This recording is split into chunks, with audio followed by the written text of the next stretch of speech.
네, 여러분 안녕하십니까. 뉴스 빅5 시작하겠습니다. 오늘 함께 하실 네 분 먼저 소개해드리겠습니다. 최진봉 성공회대 교수, 김남국 변호사, 하재근 평론가, 정혁진 변호사 나오셨습니다. 어서 오십시오. 오늘 첫 번째 키워드부터 살펴보겠습니다.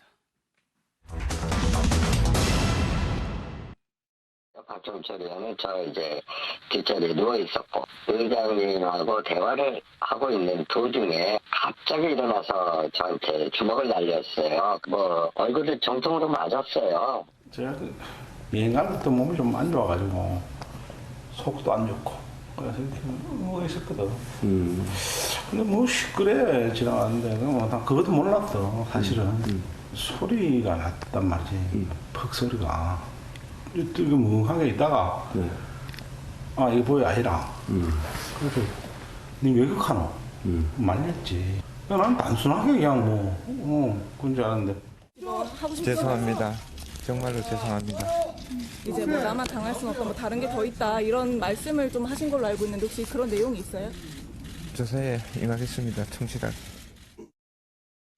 박종철 군 의원이 경찰 조사를 마쳤죠. 일단 폭행이 일어나게 된 배경에 대해서 말이 좀 엇갈린다고 하는데 뭐 박 의원이 밝힌 이유도 뭐 어이가 없긴 없습니다. 그렇죠. 이해는 좀 안 돼요. 뭐라고 얘기했냐면 박 의원이라는 사람이 얘기한 거는 가이드가 본인의 험담을 했다는 거예요. 그러니까 의장하고 대화하는 과정에서 본인이 화가 나서 일어나서 때렸다고 얘기했는데 이영식 의장하고 가이드 사이에 초선 의원들에 대한 뒷담화하고 본인에 대한 뒷담화를 했다는 거죠. 그게 이제 본인이 지금 폭행을 한 이유라고 지금 주장을 하고 있습니다. 거기서 분노를 느꼈다고. 그러니까 가이드하고 의장하고 대화하는 과정에 두 사람의 대화가 뭐 예를 들면 이런 거죠. 의원들 인솔하는데 힘이 들겠다. 예컨대. 또는 뭐 부의장이 비협조적이다. 이런 얘기를 가이드가 했다고 지금 주장을 하고 있어요. 그러니까 박종철 그 의원의 지금 주장이니까 이건 개인적인 주장이니까 사실관계를 확인해 봐야 한다고 저는 생각을 하고요.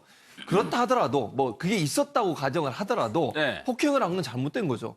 아니 그걸 그랬으면 항의를 하든지 아니면 거기서 대화를 하든지 문제가 있으면 문제가 있다고 제기를 하는 게 맞지. 그렇죠. 다짜고짜 안경 쓰고 있는 사람의 얼굴을 가격을 해가지고 안경 파편을 제거할 만큼의 어떤 수술을 받을 수 있도록 그렇게 폭행을 했다고 하면 이거는 어떤 이유로든 저는 이해될 수 없는 부분이라고 생각을 해요. 그러니까 본인이 지금 이유로 내세우는 것도 법적 처벌을 뭐 피해보려고 하는 건지 아니면 좀 처벌을 낮춰보려고 하는 건지 모르겠지만 일반 상식과 법률적으로 봤을 때 폭행 자체가 정당화될 수 있는 이유는 될 수 없다고 봅니다. 아니 뭐 이 정도 얘기라고 하는 거는 이 정도 뒷담화를 한다고 해가지고 다짜고짜 가가지고 사람을 때린다는 거는 어떻게 감히 네가 나한테 이런 말을 할 수가 있어라는 의식이 깔려 있는 거 아니겠습니까? 네, 그런 의식이 깔려 있다고 볼 수밖에 없는 거고요. 사실은 그 대화 내용이나 이런 것들이 뒤에 어떤 초선 의원이나 다른 버스 기사까지 있는 자리였다라고 한다면 의장과 가이드 사이에 나눴던 이야기가 크게 그 초선 의원들에 대한 비방 내용이 수위가 높지는 않았을 겁니다. 가이드가 지금 현지에서만 뭐 한 18년 가까이 10여 년 이상 오래 산 분이 어떻게 이 군 의회의 사정이나 이런 것들을 알 수가 있겠습니까? 그래서 의장이 그냥 하소연이나 만약에 그런 말이 있었다고 하더라도 의장이 하는 이야기 그 하소연에 대해서 그냥 가이드는 이야기를 들어주는 정도의 맞장구 정도? 네, 그 정도밖에 아닐 것으로 생각이 되고요. 정말 그 대화 내용에 대해서 화났다라고 한다면 사실은 그 화날 대상은 가이드가 아니라 의장에 대해서 정당하게 문제 제기를 하고 화를 내는 게 맞겠지만 왜 엉뚱하게도 이 가이드에게 화를 내고 폭행을 한다는 건 그건 좀 납득하기가 어렵다고 보이고요. 그렇기 때문에 지금 이 부의장이 경찰 조사 과정에서도 이런 어떤 그 폭행에 대해서 동기에 대해서 핑계를 대는 듯한 이런 진술을 하고 또 이런 내용이 지금 언론에까지 흘러져 나오는 것이 결코 이 부의장에게 도움이 되지는 않을 것으로 생각이 됩니다. 근데 정혁진 변호사 이 부분 폭행 원인에 대해서 진술이 상반돼가지고 가이드를 추가로 조사를 한다. 이 부분이 완성이 돼야 검찰로 넘어갈 수가 있는 겁니까? 꼭 그렇지는 않고요. 일반적으로는 피해자를 검찰에서 불러가지고 정확하게 사실관계를 따진 다음에 그런 다음에 기소를 갖다가 하든지 여부를 결정하는 건데 그런데 일단은 피의자 자체가 한국에 있고요. 그런데 피해자는 지금 멀리 미국이나 캐나다에 있는 거 아니겠습니까?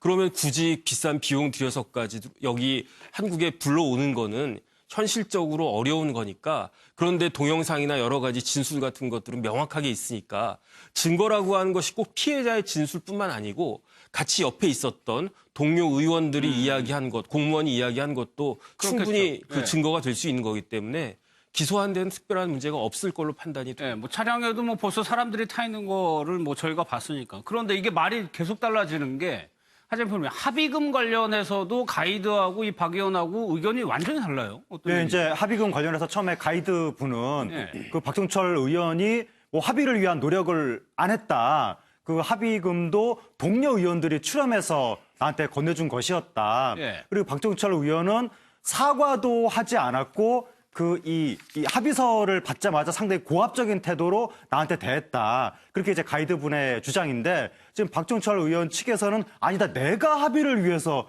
노력을 했고 돈도 내가 걷었고 그리고 사과하려고 연락을 취해도 가이드 쪽에서 받지 않았다. 네. 이런 식으로 말을 하고 있는 건데 근데 아무리 그렇다고 하더라도 지금 핵심은 왜 폭행을 했느냐. 네. 이 부분이 핵심인데 나중에 본인이 아무리 뭐 사과하려고 노력을 했다느니 이런 식으로 말을 해도 그것이 자신의 이 폭행에 대한 죄를 더 경감시켜 줄 수 있을 것처럼 말을 하는 태도 자체가 네. 이분이 지금 사안의 본질을 너무 모르고 있는 것이 아닌가.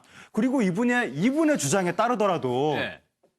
이분을 기분 나쁘게 한 발언을 한 핵심은 의장이라는 거잖아요. 의장이 초선 의원들을 비방했다. 그런데 가이드가 맞장구를 쳤다. 그럼 의장한테 뭔가 항의를 해야지. 예. 왜 의장은 놔두고 가이드를 공격했는지. 그러니까 이분의 주장에 따르더라도 죄질이 너무 안 좋은 것인데 여전히 거기에 대한 반성하는 빛보다는 나는 억울하다. 뭔가 사실관계가 왜곡되고 있다. 예. 이런 식의 주장에 좀 무게가 너무 실리고 있는 것 같습니다.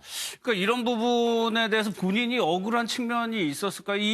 박 의원 주장은 가이드가 이후에 서울에 내가 누구를 안다는 식으로 해가지고 겁박까지 했다고 주장을 하고 있거든요. 그렇게 주장을 하고 있습니다. 가이드와 가이드 그 부인 되시는 분이 네. 조국 민정수석과 잘 알고 있고 뭐 고등학교, 대학교 동기 동창이다. 그래서 전화 안 통하면 당신은 끝난다. 뭐 이런 얘기를 했다는 거예요. 뭐 그것도 사실관계 확인해 봐야죠. 지금 네. 현재로서는 그렇게 지금 박종철 의원의 주장인 거지 그게 확인된 사실은 아니잖아요. 그런 얘기를 했는지 아니면 정말 그렇게 조국 수석과 무슨 아는 사이인지 그것도 확인이 안 된 상태이기 때문에 지금으로서는 박종철 의원의 이 얘기를 100% 신뢰하기는 아직까지는 아직 미지수라고 생각이 들고요. 네. 다만 이제 또 가이드는 한국 언론에 제보하기 위해서 모든 걸 준비했다고 하는데 아니 저는 이렇게 생각해요. 만약에 폭행을 당한 사람이 폭행당한 증거를 수집하기 위해서 사진을 찍거나 아니면 언론에 제보하거나 이런 거는 당연히 할 수 있는 일 아닙니까? 그게 잘못된 건 아니잖아요. 근데 마치 돈을 뜯어내기 위해서 이렇게 했다라고 일방적으로 몰아붙이기는 아직까지는 모른다는 거죠. 네, 여러 네. 정황력을 발견한 다음에 왜냐하면 사진을 찍어서 언론에 제보한 것 자체는 네. 자기가 억울해서 했을 수도 있는 거잖아요. 그건 이제 박종철 의원 입장에서 보면 이게 의도적으로 했다고 주장은 할 수 있겠지만 그 자체가 의도성을 갖고 있다고 보기에는 아직은 이르기 때문에 네. 박종철 의원은 본인의 어떤 그 신병이나 이런 부분들에 대한 처벌을 좀 약화시키기 위해서 그렇게 주장할 수 있는 거고 예. 그래서 사실관계는 아직까지 두 사람의 의견이 다르다는 것만 지금 확인된 거지 예. 어느 의견이 맞다고 지금 단정적으로 얘기하기는 어려운 상황 같습니다. 사실 이렇게 박종철 의원이 이렇게 자세하게 주장하는 이유가 형사적인 처벌보다는 군의원이라는 의원직을 지키고 싶어가지고 이후에 징계 절차에 당연히 영향을 미칠 테니까 거기에 대해서 계속적으로 얘기를 하고 있는 거 아닐까요? 네, 맞습니다. 이제 징계 절차가 좀 개시가 될 것으로 보이는데요. 네. 그러면 징계 절차에서 여러 가지 징계 사안을 놓고 징계를 할 때에 항상 이제 소명이라고 하는 절차를 거치도록 그렇죠. 되어 있습니다. 네. 그래서 아마 박종철 부의장이 어떤 상황에서 왜 그런 행동을 했는지에 대해서 이 본인이 억울한 점에 대해서 이렇게 호소를 할 것으로 보이는데요. 앞서 이제 앵커께서 말씀하신 대로 그런 어떤 징계 수위를 최대한 낮추기 위해서 이 본인이 이러한 노력을 하는 것으로 보이는데 그러니까 지금 상황에서는 자진 사퇴를 안 했기 때문에 타의에 의해서 내려오게 하는 방법밖에 없는 거예요. 네, 그렇게밖에 되지 않기 때문에 아마 그런 징계 수위를 낮추고자 한 노력으로 보이는데 오히려 국민적인 여론이 지금 나쁜 그런 상황이고요. 의회에서 이제 어떤 징계를 하기 앞서서 이제 당에서 좀 지난주에 이 좀 징계 수위를 결정을 한 것 같습니다. 네. 그래서 이 박종철 의원에 대해서는 영구 입당 불허. 사실은 보통은 출당 조치를 하는데 나중에 어떤 사유, 시간이 흘러서 10년, 20년이 지난다고 하더라도 네. 아예 영구 입당을 불허를 하겠다라고 이렇게 결정을 했고요.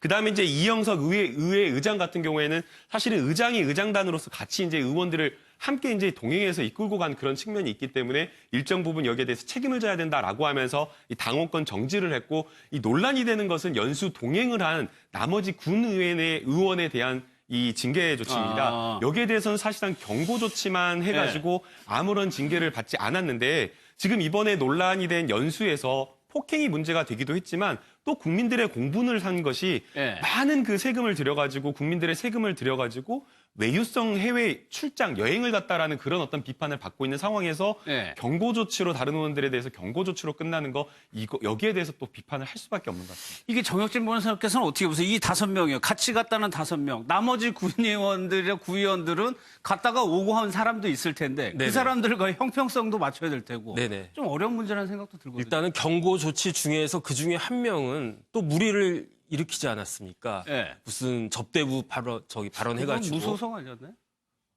아, 네. 그랬었나요? 네. 네네. 어쨌든 그렇기 때문에 그 경고 조치 이상의 징계를 갖다가 하는 게 필요할 것 같고요.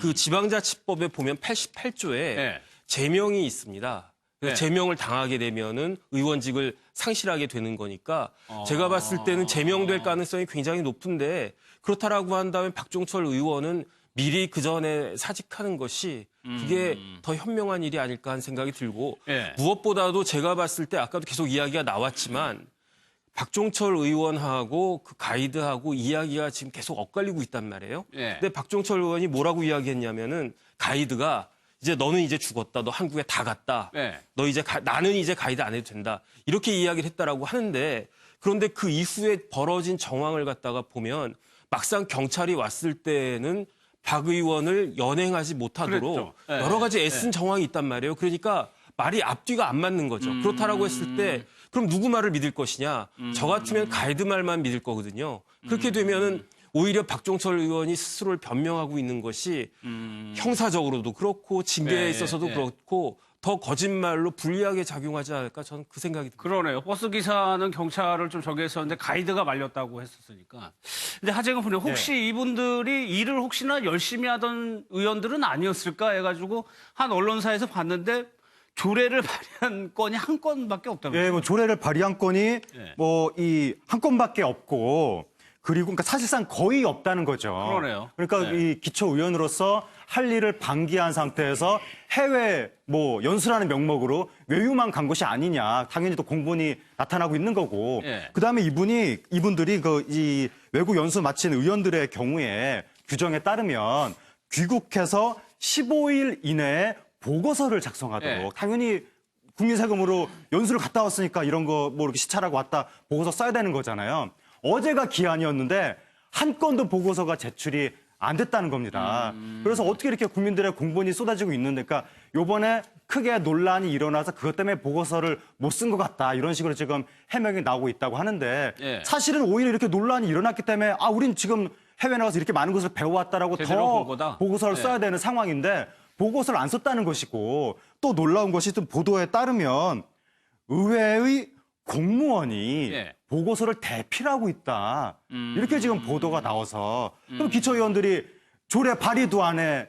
해외여행 갔다 와서 보고서도 안 써. 예. 보고서는 공무원이 대필해. 이러면 도대체 그 기초의원들이 하는 일이 뭐냐. 예. 이러면서 공분이 더 커지고 있는 것이고. 근데 또 다른 매체가 이 예천군뿐만이 아니라 다른 곳의 기초의원들도 조사를 해봤더니 예. 조례 이 발의 실적이 매우 떨어지더라. 예. 광역위원회에 비해서 매우 떨어지더라. 그리고 보고서도 원래 잘 안 쓰더라. 의원들이 해외에 갔다 와서 보고서 쓰면 분량이 매우 적은데 매우 적은 분량마저도 주로 채우는 게 목차, 뭐 행사 개요 네. 이런 걸로 많이 채우더라. 그러니까 거의 하는 일이 매우 없고 부실한 의정 활동을 하는 것이 아니냐 이러면서 공분이 커지고 있습니다. 알겠습니다.